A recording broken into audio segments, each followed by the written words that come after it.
Hello everyone, welcome back to physics Phantom.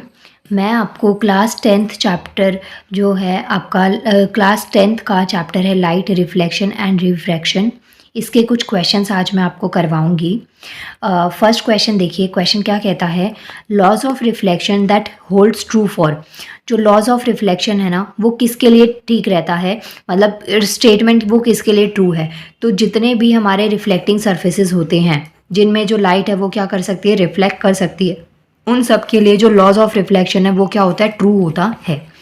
इसको थोड़ा सा और समझते हैं। ये हमारे पास नॉर्मल हो सरफेस है, ये नॉर्मल टू द प्लेन हो गया, ये एंगल ऑफ इंसिडेंस है और ये एंगल ऑफ रिफ्लेक्शन है। तो मतलब कि जो एंगल आई है वो हमेशा एंगल आर के इक्वल होता है।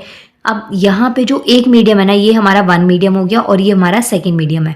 तो रिफ्लेक्टिंग सरफेसेस क्या होते हैं, जिसमें जो रे है ना, लाइट रे, वो एक ही मीडियम में रहती है। तो जिस भी एक मीडियम में जब भी लाइट रहेगी तो वो हमारे सारे रिफ्लेक्टिंग सरफेसेस होते हैं और उनके लिए ये जो लॉज ऑफ रिफ्लेक्शन है, angle i equals to angle r हमेशा इक्वल होगा। तो ये आपको डायग्राम से समझ में आ गया होगा। क्वेश्चन में कहता है laws of reflection hold true for, तो किन के लिए ट्रू है, वो जितने भी रिफ्लेक्टिंग सर्फेसेस होते हैं, मतलब रे ऐसे रिफ्लेक्ट करती है, एक ही मीडियम में रे रह जाती है आफ्टर रिफ्लेक्शन, तो वो हमारे रिफ्लेक्टिंग सर्फेसेस के लिए ट्रू है। Second question is image form by plane mirror. Question बहुत इंपॉर्टेंट है, बहुत बार एग्जाम में रिपीट होता है कि जो प्लेन मिरर है उससे कैसी इमेज फॉर्मेशन होती है। सो आंसर हो गया वर्चुअल एंड इरेक्ट। वर्चुअल और इरेक्ट जो इमेज होती है ना वो हमारे प्लेन मिरर से बनती है।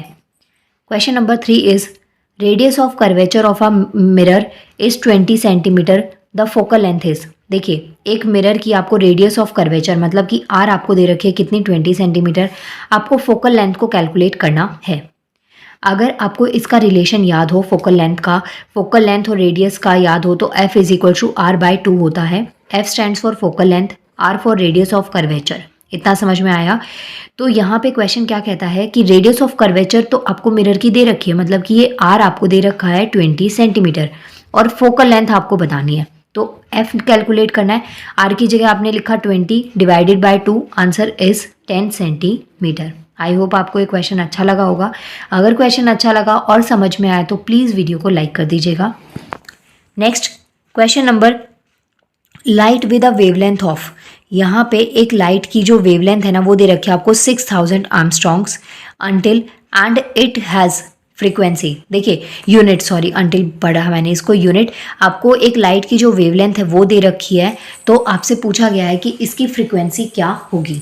क्वेश्चन आपको बताना है। पहली चीज़ तो देखिए, जैसे कि हम लोग metre is equal to 1 metre is equal to 100 centimetre पढ़ते हैं कि, और किलोमीटर को 1 किलोमीटर 1000 मीटर, ठीक है। इसके अलावा लीटर्स में यूनिट, तो ये सब चीज़ें जो हम यूनिट कन्वर्जन करते हैं ना, तो यही चीज़ आपको यहाँ पे समझा रखी है। जैसे मानिए आपको कोई क्वेश्चन में ना मिनट में कोई क्वेश्चन दे रखा है, तो आप उसको स्मॉलेस्ट यूनिट में कन्वर्ट करते हैं, सेकंड्स में कन्वर्ट करते हैं, तो 1 minute is equal to 60 seconds होता है।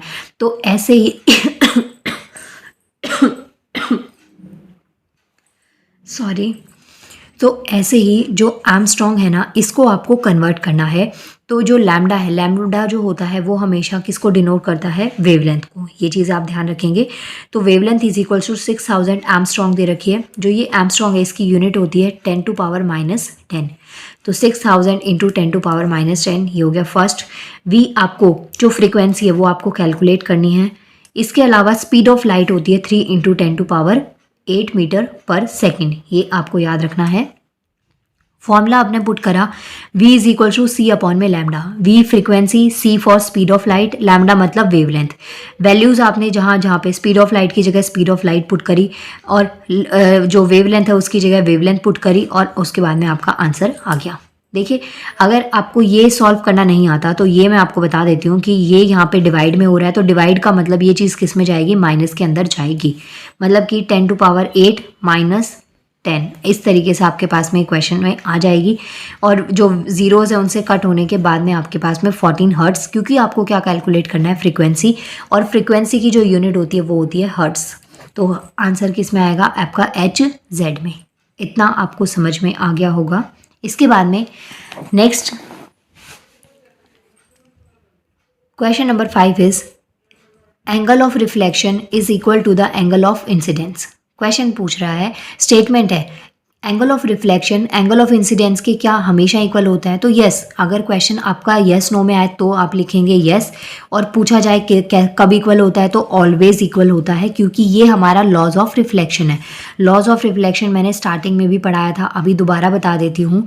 ये एंगल ऑफ इंसिडेंस है, ये एंगल ऑफ रिफ्लेक्शन है।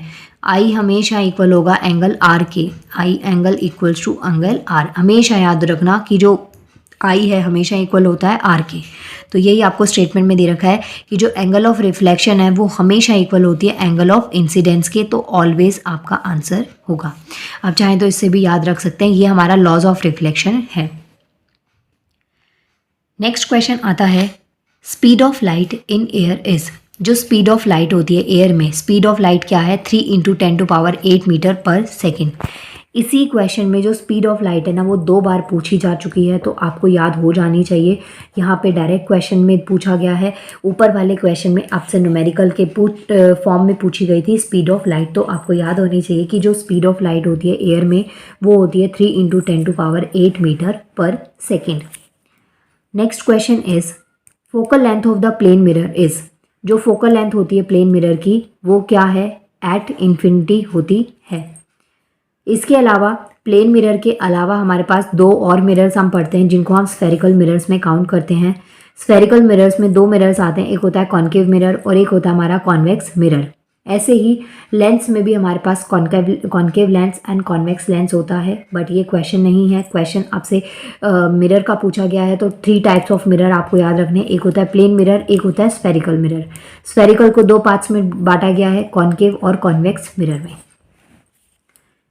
Question number 8 is, optical phenomena twinkling of star is due to. जो ये लाइट चैप्टर है ना, इसमें आपको ना 3 से 4 क्वेश्चंस दे रखे हैं। एक तो ट्विंकलिंग ऑफ स्टार्स, जो स्टार्स है ना वो ट्विंकल करते हैं, प्लस जो स्काई का कलर है वो ब्लू है, रेड कलर डेंजर का क्यों होता है। तो इस टाइप के ना आपको बेसिक क्वेश्चंस इस चैप्टर में दे रखे हैं जो आपसे पूछ लिए जाते हैं। तो आपको याद रखना है क्वेश्चन क्या कहता है, ऑप्टिकल फिनोमिना है जिसमें जो स्टार्स है ना वो क्या कर रहे हैं, ट्विंकल कर रहे हैं। तो ये किसकी वजह से होता है? तो ये होता है एटमॉस्फेरिक रिफ्रैक्शन की वजह से होता है।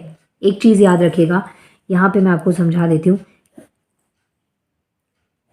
देखिए, जब लाइट ये हो गया, ये हमारा मीडियम 1 है और ये हमारा मीडियम 2 है। Same cheese medium 1 and medium 2।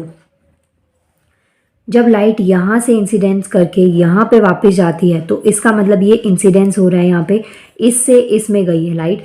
ऊपर ही मीडियम में, एक ही मीडियम में लाइट जब रह जाती है तो उसे हम रिफ्लेक्शन कहते हैं, रिफ्लेक्शन कहते हैं। Angle i equals to angle r होता है इसमें, ध्यान से समझ लेना। एंगल ऑफ इंसिडेंस यहाँ पे आया, वापस से रिफ्लेक्ट कर गया, एक ही मीडियम में ये चीज़ें रह गई, रे एक ही मीडियम में रह गई, तो ये हमारा एंगल ऑफ रिफ्लेक्शन होता है।